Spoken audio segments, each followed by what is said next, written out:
कृपयाविष्टम् अश्रुपूर्णाकुलेक्षणम् विषीदन्तमिदं वाक्यम् उवाच मधुसूदनः।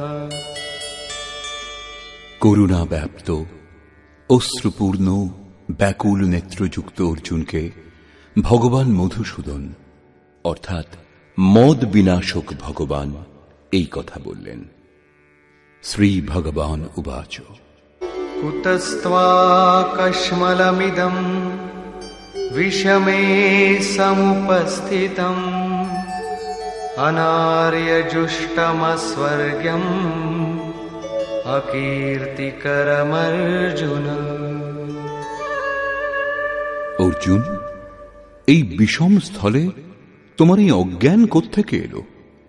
বিষম স্থল অর্থাৎ সৃষ্টিতে যার সমতার স্থানই নেই, পারলৌকিক যার লক্ষ্য, সেই নির্বিবাদ স্থলে কোন কারণে তোমার অজ্ঞান উৎপন্ন হল? এই অজ্ঞান কেন? অর্জুন তো সনাতন ধর্মের রক্ষার জন্যই এখানে দৃঢ় প্রতিজ্ঞ। সনাতন ধর্মের রক্ষার জন্য প্রাণপণে তৎপর হওয়া কি অজ্ঞান? শ্রীকৃষ্ণ বললেন, হ্যাঁ, এটা অজ্ঞান।